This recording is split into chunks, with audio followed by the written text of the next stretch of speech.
मुझसे तो 100 साल पहले आए हुए थे, 200 साल पहले का आए हुए थे, 50 साल पहले का आए हुए थे, सन्यासियों की कमी थी नहीं। मगर सन्यासी सब रूखे सूखे हुए, गाल पिचके हुए और एक लंगोट लगाई और बैठे, कोई वहां बैठा, कोई वहां बैठा, कोई वहां बैठा, वो इससे बात करे नहीं, वो इससे बात करे नहीं। 2, 4, 5, 6 दिन बीत गए। मैंने कहा कि ये सिद्धाश्रम तो नहीं हो सकता। अगर ऐसा सिद्धाश्रम है तो फिर मेरा शिष्य कोई जा ही नहीं सकता वहां, क्या करेगा जाकर। मैंने 2, 4 सन्यासियों से पूछा, मैंने कहा कि ये सिद्धाश्रम जिसके बारे में लोग इतनी तपस्या करते हैं, इतना प्राण सुखा देते हैं, इतनी पंचाग्नि करते हैं, फिर यहां पहुंचते हैं तो ये सिद्धाश्रम। आपने अभी देखा नहीं, यही सिद्धाश्रम है। मैंने कहा इस सिद्धाश्रम में तो कोई हलचल नहीं है, कोई चेतना है ही नहीं। उसने हलचल क्या होता है, ध्यान लगाना है, साधना करनी है, मंत्र जाप करना है।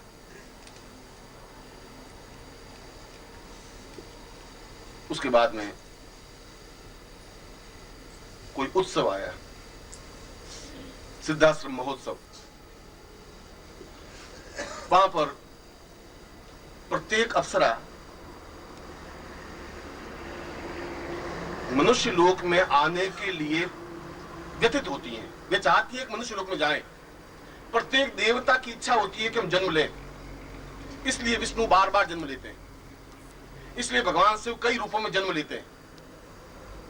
कभी शंकराचार्य के रूप में जन्म ले लेते हैं, कभी विवेकानंद के रूप में जन्म ले लेते हैं, कभी गोरखनाथ के रूप में जन्म लेते हैं। क्योंकि देवताओं की आकांक्षा होती है कि मनुष्य रूप में रह करके हम जीवन के आनंद को भोगें।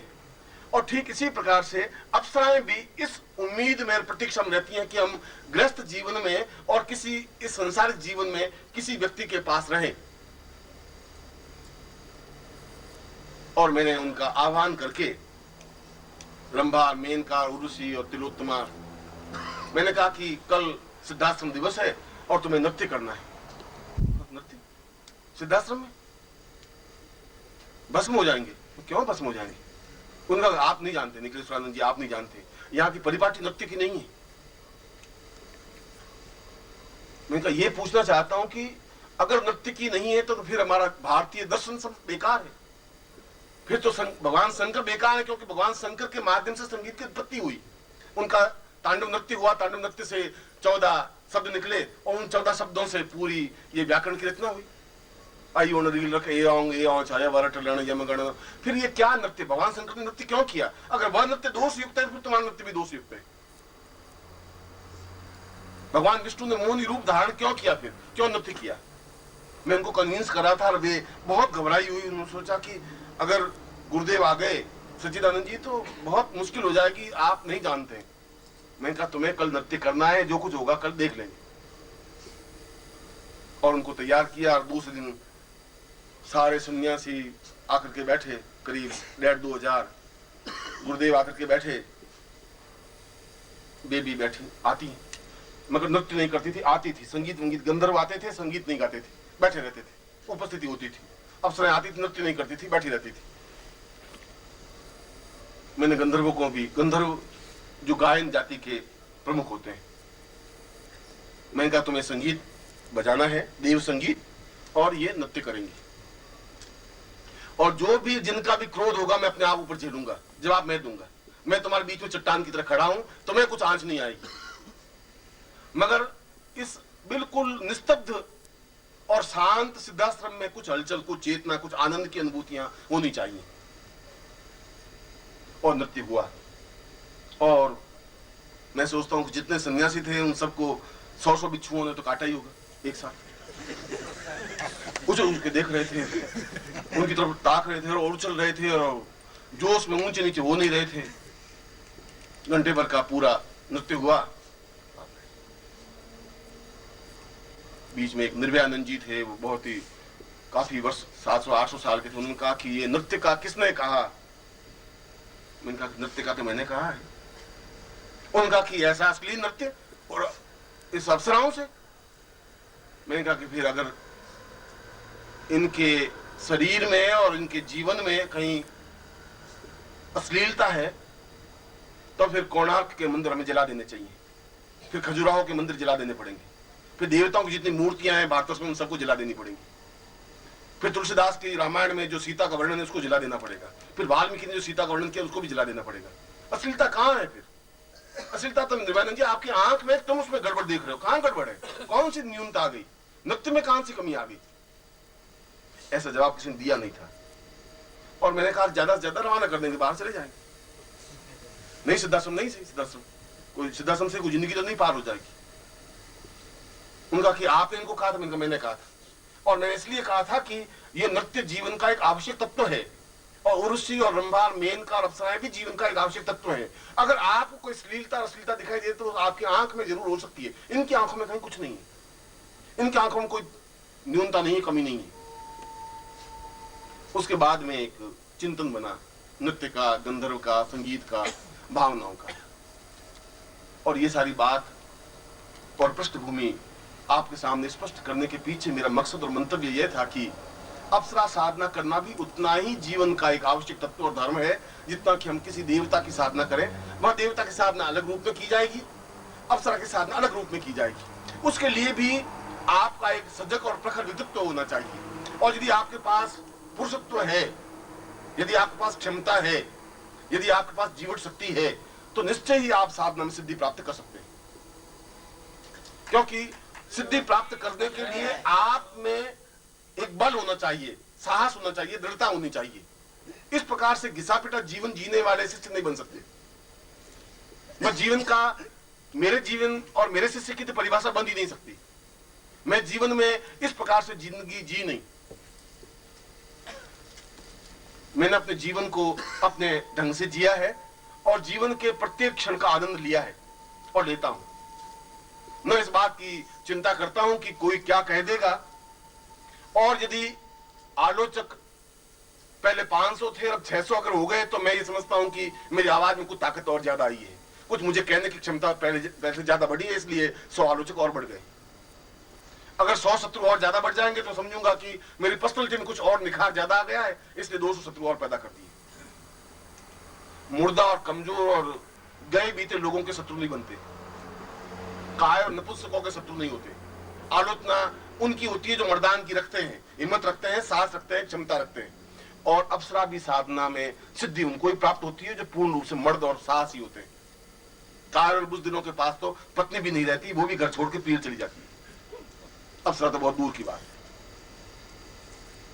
इसलिए किसी भी पुरुष के लिए अप्सरा साधना करना कहीं दोष युक्त है ही नहीं। वशिष्ठ ने स्वयं कहा है, पूर्णम वदे स्वर्ण वदेव तुल्यम अप्सरो वताम सहितम सदिम देव। स्वर्ण देह अप्सरा को सिद्ध करना जीवन की श्रेष्ठता है। किसको कह रहे हैं? अपनी पत्नी मैत्री को, कात्यायनी को। दोनों पत्नियों को सामने बिठा करके वशिष्ठ कह रहे हैं कि मुझे जीवन में जितना रघुकुल पसंद है, मैं रघुकुल की रक्षा करने के लिए जितना धर्मगुरु हूं, उतना ही मुझे अप्सरा साधना करने में भी आनंद की अनुभूति होती है। क्योंकि जीवन में आनंद का प्रवाह अप्सराओं के माध्यम से संभव है। और विश्वामित्र ने तो मेनका को प्रत्यक्ष किया, अपने आश्रम में बुलाया, नृत्य करवाया। कणाद ने जब अणु की रचना की, अणु का ज्ञान प्राप्त किया, तो उस अणु के ज्ञान को, जो अणु हम आज बन रहे हैं, उसमें अणु की पूरी थ्योरी उस कणाद ने जो विकसित की, अप्सरा के माध्यम से प्राप्त हुई। और वे स्वयं इस बात को कहते हैं, नन्योवताम पूर्वमदेव तुल्यम स्वर्णोवताम सहितम सदैव। मैं स्वर्णवती अप्सरा, मैं तुम्हारा धन्यवाद अर्पित करता हूं कि तुम्हारे माध्यम से मुझे अणु की रचना का ज्ञान प्राप्त हुआ। इसका मतलब है कि ये सब विश्वामित्र और वशिष्ठ और अत्रि और कणाद सब मूर्ख थे। ये सब गंदे थे, घटिया थे, असभ्य थे, अश्लील थे। श्लीलता और अश्लीलता की कोई परिभाषा नहीं होती। मैं अपनी आंख से बिल्कुल दो स्त्रियां आमने सामने खड़ी, एक मेरी बेटी खड़ी है, एक मेरी प्रेमिका खड़ी या मेरी पत्नी खड़ी। मैं पत्नी को एक दूसरी नजर से देखूंगा, अपनी बेटी को दूसरी नजर से देखूंगा। हालांकि दोनों की दो आंखें, एक नाक है, वैसे ही बाल है, वैसे ही शरीर है, वैसे ही हाथ पांव, मगर उसको देखने का ढंग अलग होगा, उसको देखने का ढंग मेरा अलग होगा, उसके बारे में चिंतन मेरा अलग होगा, उसके बारे में चिंतन मेरा अलग होगा। इसलिए श्लीलता और अश्लीलता, गंदगी और अच्छाई तो मेरे हृदय में है, चिंतन में, विचार में तुम्हारे। अगर वहां कुछ गड़बड़ नहीं है तो फिर कहीं किसी प्रकार की न्यूनता जिंदगी में है ही नहीं। और यदि कोई दूसरा आलोचना करता है तो यह आलोचना उसकी नहीं है, यह आलोचना तुम्हारे खुद के शरीर के अंदर की भावनाओं की है। और इसीलिए तुम्हारे जीवन को और प्रत्येक रूप में संवारने और सजाने का मेरा जिम्मेवारी है, मेरे उत्तरदायित्व है। इसलिए केवल देवताओं की साधना करने के लिए तुम्हें प्रेरित नहीं कर रहा हूं। मैं ये भी चाहता हूं कि तुम्हारे जीवन में बुढ़ापा नहीं आए। मैं ये भी चाहता हूं तुम्हारे जीवन में आनंद और मस्ती रहे। मैं ये भी चाहता हूं तुम्हारा प्रत्येक क्षण सार्थक हो सके, जीवंत हो सके, सजग हो सके। और ये सजगता, ये जीवन की चिंतनता, ये पूर्णता देवताओं की साधना के साथ साथ ये आवश्यक है कि अप्सरा साधना के माध्यम से ही हम अपने वृद्धावस्था को यौवन अवस्था में परिवर्तित कर सकते हैं। जब च्यवन ऋषि ने बहुत वृद्ध हो गया, जर्जर हो गया, पुत्र हुआ नहीं और शरीर के सारे रोम रोम सफेद हो गए, तो ब्रह्मा ने स्वयं च्यवन को कहा कि तुम्हें अप्सरा साधना करनी चाहिए, क्योंकि इस वृद्धावस्था को यौवनावस्था में बदलने के लिए और कोई देवता सहायक हो ही नहीं सकता। और च्यवन ने स्वर्ण अप्सरा साधना की और करके और पूर्ण यौवनवान प्राप्त किया, जिसको तुम च्यवनप्राश, जिन्होंने आगे जाकर के वेद की कई ग्रंथ रचना की। ये तो तुम्हारे और मेरे एक बीच में एक एग्रीमेंट है, तुम्हारे मेरे बीच में एक संबंध है, और वह संबंध भावनाओं का है, हृदय का है, चिंतन का है, विचार का है। क्योंकि तुम मेरे शिष्य हो और मैं तुम्हारा गुरु हूं, तो मैं तुम्हारी प्रत्येक क्षण को जीवंतता दे सकूं, प्रत्येक क्षण को आनंद, तृप्ति दे सकूं, पूर्णता दे सकूं।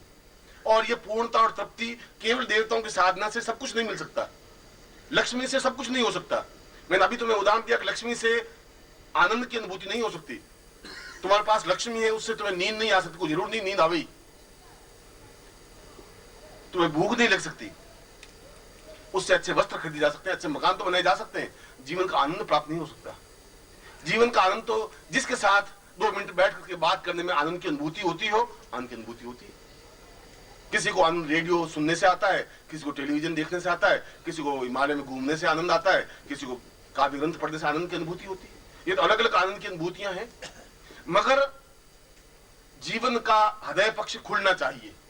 और यदि हृदय पक्ष खुलता नहीं है तो तुम्हारा जीवन एक लाश की तरह है, जिसको तुम कंधे पर ढोए हुए शमशान की तरफ एक एक मिनट के लिए जा रहे हो। हर क्षण तुम्हारा एक पग मृत्यु की तरफ बढ़ रहा है, प्रत्येक पग। अभी 2000 पग बाकी थे, तो अब 1999 पग बाकी रह गए, फिर 1998 रह गए, क्योंकि तुम्हें चेतनता है ही नहीं, तुम्हारा हृदय पक्ष जागृत ही नहीं है। और हृदय पक्ष जागृत नहीं है तो उस हृदय में अपने गुरु को तुम उतार ही नहीं सकते। खुला ही नहीं है दरवाजा, तो गुरु आएगा कहां से? जब दरवाजे किवाड़ बंद है हृदय के, तो गुरु उसमें प्रवेश ही कहां से कर सकेगा?